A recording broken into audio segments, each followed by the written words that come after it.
Yeshua Machia, je te dis merci. Yeshua, je te dis Merci. Adonai, je te dis Merci. je te dis merci. Alléluia. Maranatha. Je voudrais avec vous partager cette petite prière.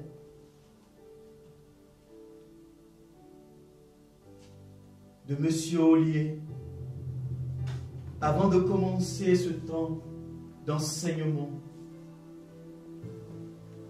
Ô Jésus, vivant en Marie, venez vivre en nous, en vos serviteurs, dans votre esprit de sainteté, dans la plénitude de la force de votre force, dans la vérité de vos vertus, dans la communion de vos mystères, dominez sur toute puissance ennemie. Pour nous aujourd'hui, le coronavirus, par votre esprit, pour la gloire de votre Père.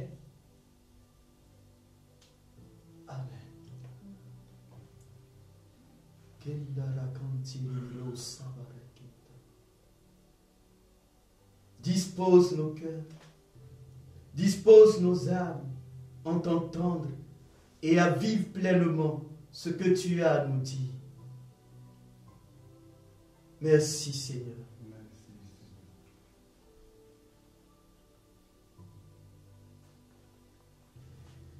Nous allons prendre le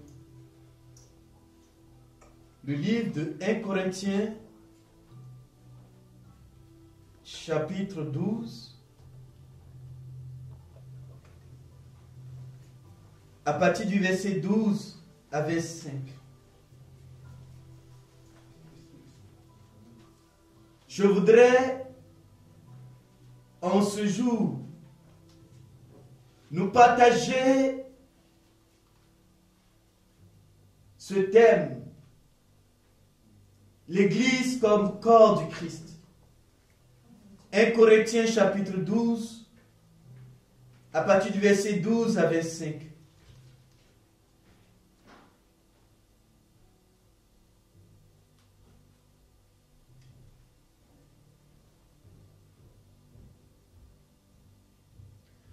J'espère que chacun d'entre nous a sa Bible devant lui.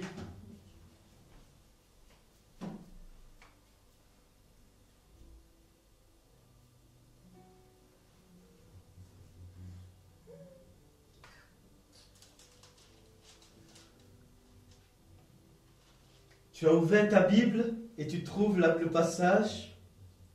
C'est 1 Corinthiens 12, à partir du verset 12 à 25.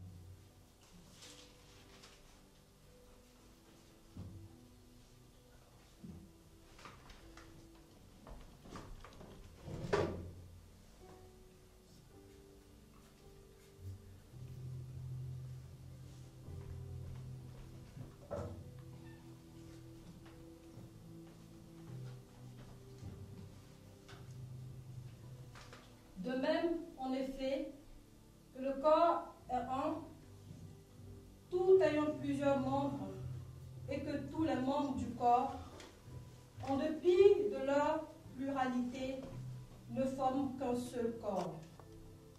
Ainsi, en est-il du Christ. Aussi bien est-ce en un seul esprit que nous tous avons été baptisés en un seul corps, juifs ou grecs, esclaves ou hommes libres, et tous nous avons été abreuvés d'un seul esprit. Aussi bien le corps n'est-il pas un seul membre, mais plusieurs. Si le pied disait « Parce que je ne suis pas la main, je ne suis pas du corps », il n'en serait pas moins du corps pour cela. Et si l'oreille disait « Parce que je ne suis pas l'œil, je ne suis pas du corps, elle n'en serait pas moins du corps pour cela. Si tout le corps était œil, du corps pour cela est un corps, où serait l'ouïe? Si tout était oreille, où serait l'odorat? Mais, de fait, Dieu a placé les membres et chacun d'eux dans le corps selon qu'il a voulu. Si tout le monde, si tout était un seul membre, où serait le corps? Mais, de fait, il y a plusieurs membres, et cependant un seul corps. L'œil ne peut donc dire à la main, je n'ai pas besoin de toi, ni la tête à son tour dit aux pieds, je n'ai pas besoin de vous. Bien plus, les membres du corps qui sont tenus pour plus faibles sont nécessaires. Et ceux que nous tenons pour les moins honorables du corps sont ceux-là même que nous entourons de plus d'honneur. Et ce que nous avons d'indécent, on le traite avec le plus de décence. Ce que nous avons de décent n'en a pas besoin, mais Dieu a disposé le corps de manière à donner davantage d'honneur à ce qui en manque, pour qu'il n'y ait point de division dans le corps, mais au contraire, les membres se témoignent d'une mutuelle solitude. Alléluia. Maranatha. Gloire à Dieu. L'apôtre Paul nous dit que le corps est un tout. Aujourd'hui, je voudrais nous poser la question de savoir, quand nous parlons concrètement du corps du Christ, de quoi parlons-nous? Quand un chrétien affirme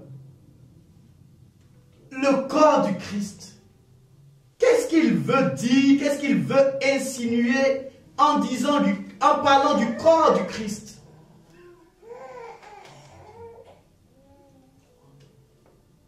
En effet, l'Église nous enseigne que quand nous parlons du corps du Christ, nous parlons d'abord de Jésus. Pour les théologiens, ils diront du Jésus historique, du Jésus incarné, Jésus qui est venu sur terre, qui a été matérialisé, qui a partagé notre humanité. D'abord, la première des choses, quand on parle du corps du Christ, c'est d'abord de ce corps matérialisé. Jésus qui a pris chair de notre mère, la très sainte Vierge Marie. C'est de ce corps-là que nous parlons en premier.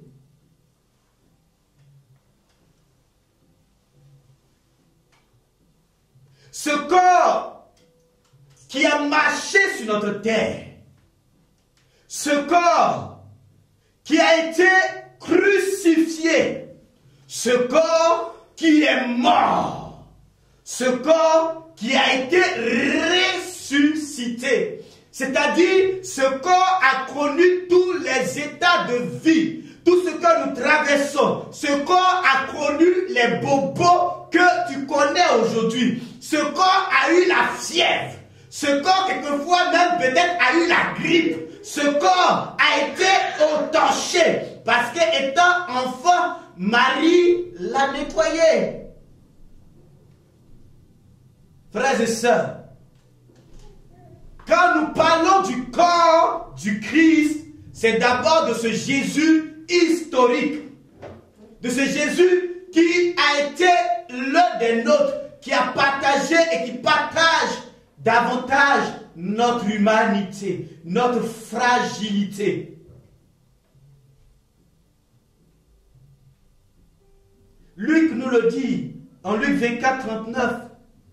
En 1 Corinthiens 15, 44, Paul aussi revient encore à insister sur ce Jésus qui a marché sur cette terre, qui a vécu notre condition humaine. En second lieu, quand nous parlons du corps du Christ, cela encore nous conduit à parler du corps eucharistique.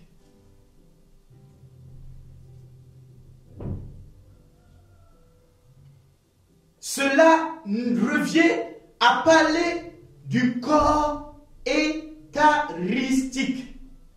Je sais que quand je parle de cela, beaucoup sont heureux actuellement, parce que ça fait quand même, je crois, 2 semaines maintenant, qu'ils n'arrivent pas à aller à l'Eucharistie.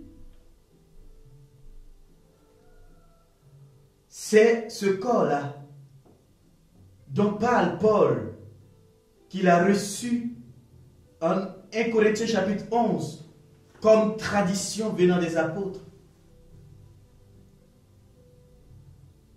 La Bible nous enseigne qu'à la veille de sa mort, le Christ a institué l'Eucharistie.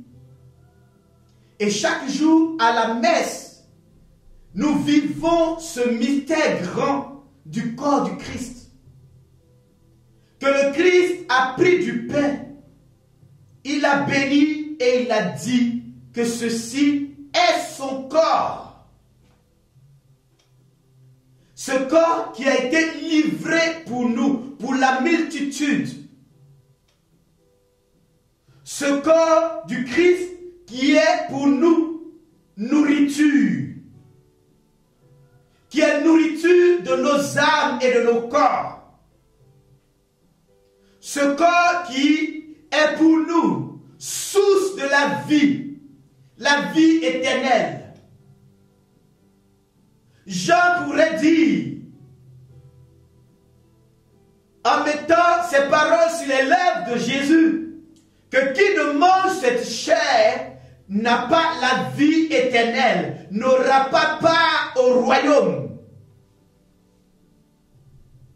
Corps eucharistique, nourriture de nos âmes, nourriture pour la vie éternelle. Nourriture pour la sanctification de nos vies.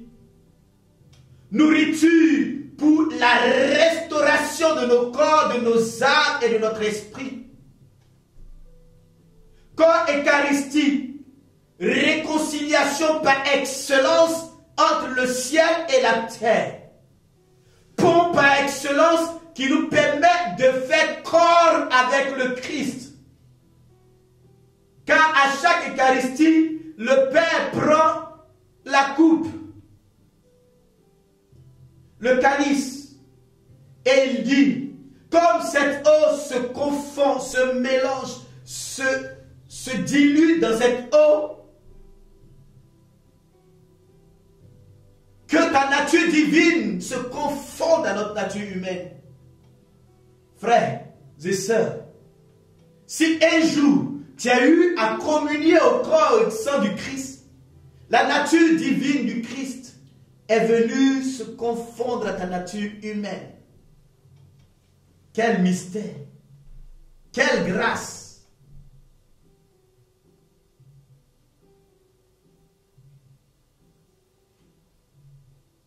Ce corps est nourriture de nos âmes.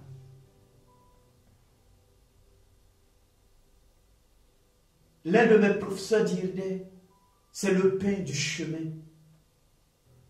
Le pain que nous prenons pour marcher vers le royaume.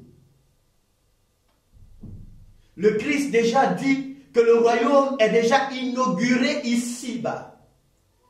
Donc en mangeant son corps, nous inaugurons le royaume, nous vivons de sa vie divine. Nous vivons les réalités célestes en étant sur terre. Nous devenons le ciel sur la terre. Car la Bible dit dans le livre de l'Apocalypse qu'il siège à la droite du Père.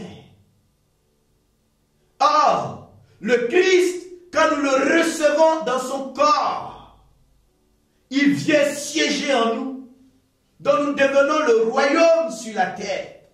Nous devenons le ciel sur la terre. Quelle grâce, quel bonheur, quelle bénédiction pour nous d'avoir ce mystère vivant au cœur de l'Église. Oh, aujourd'hui, beaucoup réalisent cette grâce qu'ils avaient d'avoir l'Eucharistie chaque jour. Car quand nous avions l'Eucharistie chaque jour, nous ne mesurons pas la dimension de cette présence réelle du Christ que nous recevons. Mais aujourd'hui, le Christ, par cette pandémie, nous donne de réaliser la dimension physique de son corps en le recevant dans l'Eucharistie. Nourriture et pain quotidien de nos âmes. Frères, ce corps du Christ est aussi unité, communion, communauté et corps social. Qu'est-ce que je voudrais dire par là?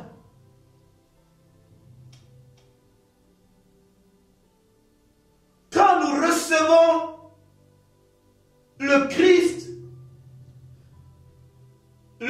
nous donne de vivre une communion entre nous, de vivre l'unité, de vivre en communauté, de devenir un corps social, de tout partager ensemble, de tout vivre ensemble, d'être faible avec les faibles, d'être fort avec les forts.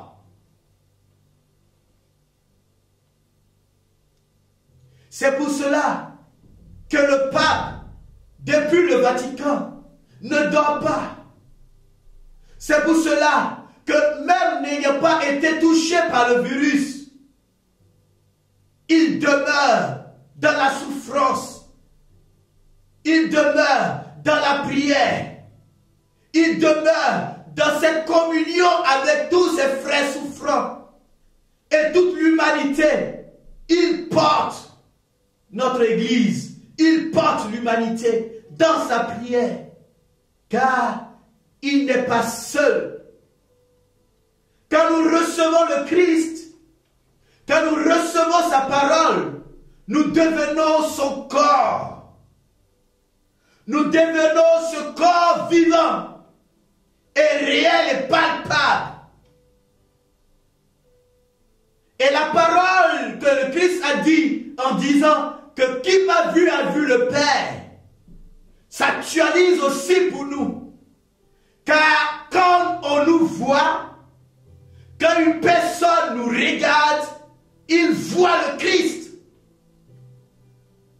Quand nous le recevons pleinement, notre vie est bouleversée, transfigurée, et nous voyons autrement. Nous voyons toutes choses avec le regard du Christ et non notre regard. Nous voyons les événements avec le regard du Christ et non notre regard. Nous regardons les plus fragiles avec le regard du Christ et non notre regard. Nous voyons les nations avec le regard du Christ et non notre regard. Nous regardons tous ceux qui souffrent avec le regard du Christ et non notre regard. Nous regardons les médecins, les chercheurs avec le regard du Christ et non notre regard, nous. Frères, sœurs dans le Christ et en l'humanité, toi qui m'entends aujourd'hui, sache que tu n'es pas seul. tu as une communion. Cela sera désigné comme l'Église.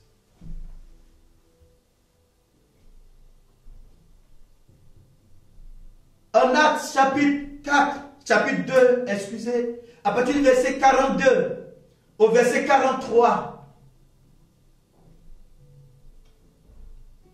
la Bible dit que les chrétiens étaient assidus à l'enseignement des apôtres, à la prière, à la communion fraternelle et à la fraction du pain.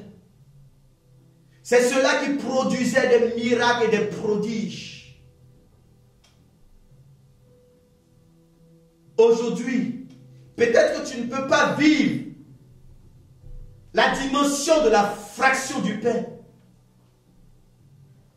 Mais ce n'est pas la seule réalité du corps du Christ. Car le corps du Christ, c'est l'Église. C'est aussi l'Église.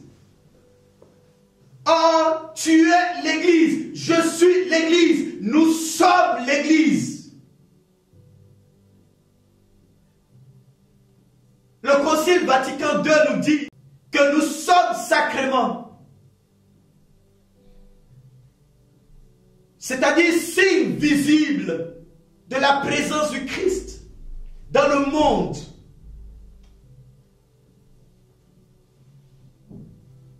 Soyons ces signes d'espérance en ces moments difficiles et douloureux.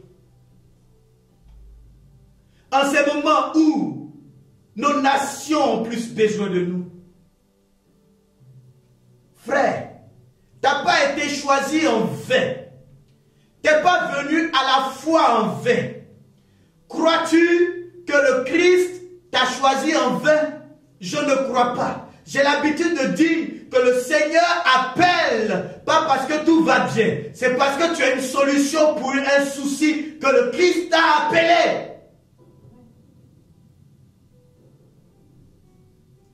Aujourd'hui, si tu es né et que tu es encore vivant à cette heure, c'est parce que ta prière doit chasser ce démon des airs, le coronavirus. Frère, sœur,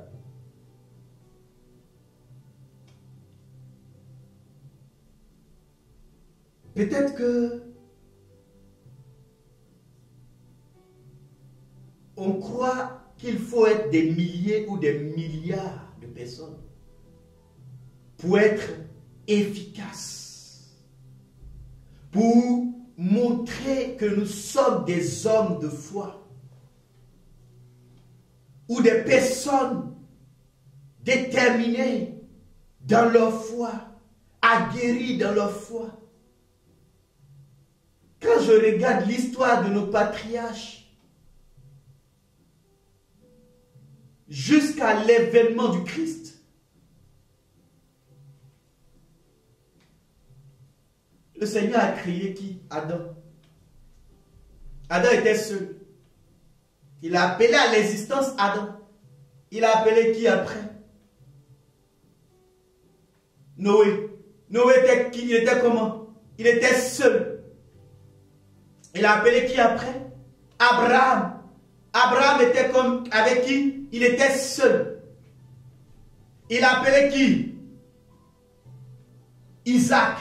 Isaac était seul. Il a appelé qui? Son fils Jacob, qui sera Israël. Israël était qui? Il était avec qui? Il était seul. Il a appelé qui? Joseph, son fils. Il était qui? Il était où? Il était seul. Dans quelle situation? En Égypte, dans un endroit hostile à la foi. Mais le Seigneur l'a positionné à une position où il avait l'obligation de trouver une solution pour la crise mondiale. Parce qu'à cette époque, il y avait une autre crise. C'était la famine. Frère, tu as été appelé à être une solution pour notre monde. Sœur, tu es appelé, il faut prendre conscience de ton appel. Tu es appelé à être une solution pour notre monde. Tu es appelé à porter l'humanité. Ne néglige pas le fardeau de ton appel. Peut-être que tu te crois trop jeune, beau, charmant, charmante, qu'il y a encore de la vie. Tu n'as pas encore fini de croquer les petites filles ou les jeunes garçons. Tu n'as pas encore fini de faire tes shows en boîte. Tu n'as pas encore fini tout même les mamies. Tu n'as pas encore fini de chercher les maris des gens. De coquifier ta camarade. Mais aujourd'hui, le Seigneur t'interpelle sur ton appel. Que ton appel, ce n'est pas cela. Il dit, jeune, profite de ta jeunesse. Mais sache que tu vas rendre compte. Parce qu'il y a un appel sur ta vie. Il dit à Jérémie, Jérémie, je t'ai donné le pouvoir d'abattre, de ruiner, d'arracher. Que fais-tu du pouvoir que Dieu t'a donné d'abattre, de ruiner et d'arracher? Et aussi, il lui a donné le pouvoir de planter, de bâtir. C'est-à-dire que le pouvoir de détruire les œuvres des ténèbres et le pouvoir d'appeler à la vie ce qui n'était pas. Tu as ce même pouvoir. La Bible nous dit dans le livre, dans l'évangile de Saint Jean, chapitre 1, à partir du verset 12, qu'à ceux qui l'ont reçu, il leur a donné le pouvoir de devenir enfants de Dieu. Ceux-ci sont nés de l'esprit et non de la chair. Ils ne sont pas nés d'un pouvoir corruptible. La Bible nous dit, dans l'évangile de Saint Jean, chapitre 3, que ceux qui sont dans l'esprit, ceux qui vivent dans l'esprit, sont un mystère, ils sont comme du vent. Nul ne les maîtrise. Personne ne peut maîtriser l'église. Car l'église est spirituelle. Est le corps spirituel du Christ. Quelquefois, on a l'habitude de croire simplement que nous ne sommes rien, nous sommes que des laïcs. Frère, moi, mon laïcat là, je le respecte. Toi, tu as été baptisé peut-être par un évêque. Toi-même, tu as été baptisé peut-être par un prêtre. Moi, je n'ai pas été baptisé par un prêtre ni par un évêque. J'ai été baptisé par un diacre. Et où ça? En Côte d'Ivoire. Et là-bas, là, diacre ne baptise pas comme ça. Diacre ne baptise pas comme ça. Peut-être c'est aujourd'hui qu'ils vont donner l'opportunité aux diacres d'exercer pleinement leur ministère. Car le baptême fait partie du ministère des diacres. Le baptême, le mariage, l'enseignement aussi. Mais depuis que ce diacre, le Père Emmanuel, a pris ces 3 gouttes d'eau et qui a dit au nom du Père, du Fils et du Saint-Esprit, je te baptise, j'ai pris conscience de mon pouvoir de prêtre, de prophète et de roi.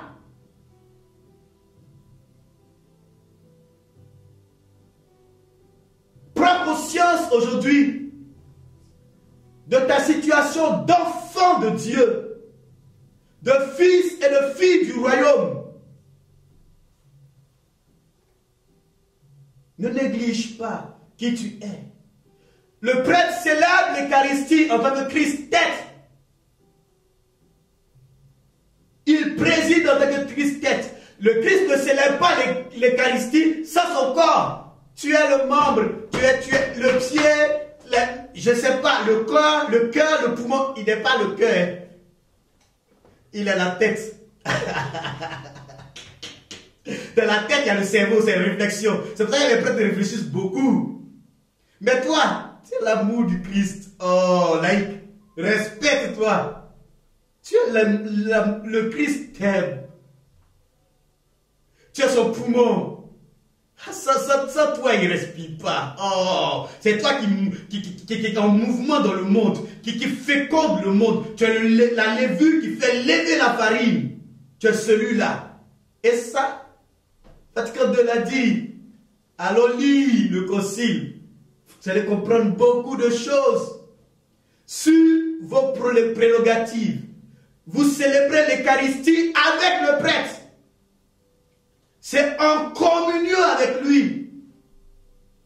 C'est ensemble que vous célébrez, vous communiez, vous faites l'Eucharistie, le corps du Christ. Frères, prenons conscience.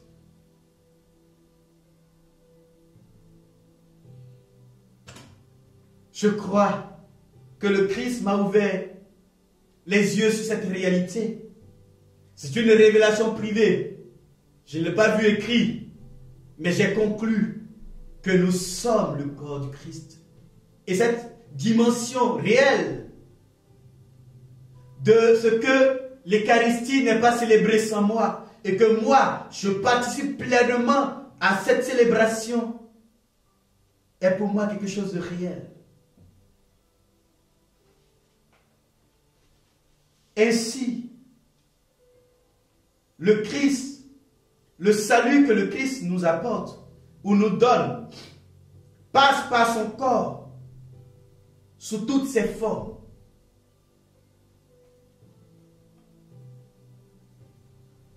D'abord pour ses disciples, mais pas que pour ses disciples, mais pour toute l'humanité. Si le Christ est venu nous sauver, ce n'est pas simplement pour nous qui sommes chrétiens. Parce que le Christ embrasse toute l'humanité. Et cela est témoigné par son incarnation. Le Christ embrasait tout l'homme et tout homme. Tout homme et tout l'homme a été embrasé par le Christ. Le Christ ne sauve pas sans. C'est pour cela que faire son salut dans son petit coin, pour nous chrétiens, ce n'est pas une bonne théologie. Je ne crois pas en cette théologie. Que le salut est seulement personnel, c'est faux. Si ton je crois ne peut pas pousser à nous croyons, tu n'es pas encore chrétien. Tu n'es pas encore pleinement. Tu as embrasé quelque chose, mais tu n'es pas encore dans la plénitude, dans la communion véritable du corps du Christ. C'est ce que Saint Paul tentait de nous faire comprendre en 1 Corinthiens chapitre 12, à partir du verset 12 au verset 25. C'est que c'est ensemble que nous participons au salut. C'est ensemble que nous participons à la résurrection. C'est cette soif de voir tous les hommes être sauvés qui a poussé les apôtres à annoncer l'évangile à toute la création, qui a poussé Paul à prendre des risques énormes, qui a poussé Pierre à venir mourir à Rome. Frères et sœurs, l'Église parle aussi de cette unité indissoluble entre le Christ et son corps qui est l'Église.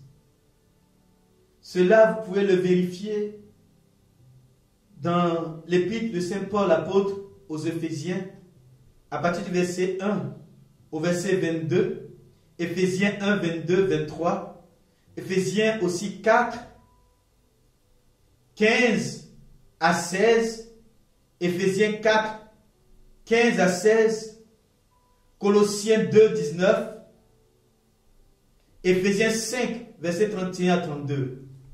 Toutes ces références bibliques nous montrent que le Christ est intimement lié à son corps dans toutes ses dimensions et particulièrement avec son Église. Il y a une alliance indissoluble qui a été scellée pour l'éternité. Le Christ a scellé une alliance avec toi, qui est une alliance éternelle par ton baptême. C'est le Christ qui t'a suscité. C'est le Christ qui a suscité l'Église. Et c'est lui qui l'a nourri de son corps et de son sang, de sa parole et de sa vie. Le Christ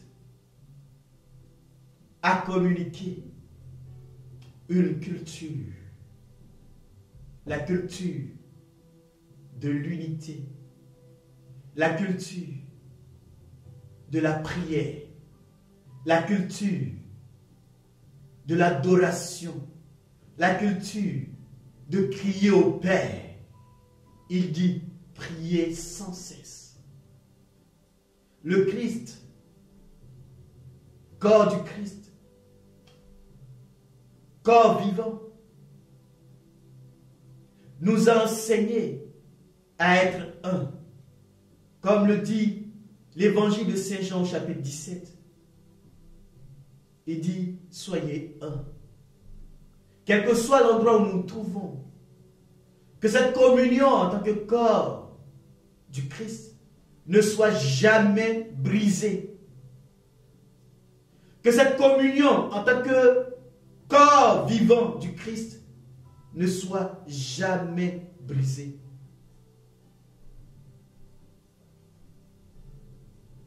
Que nous pensions les uns aux autres et que nous soyons unis, unis, unis dans la prière, unis dans la charité, unis dans tout ce que nous pouvons faire pour aider les autres. Car nous sommes le sel et la lumière du monde. Aimons et adorons le Seigneur. Bénissons-le et glorifions-le. Amen. Hey! Merci.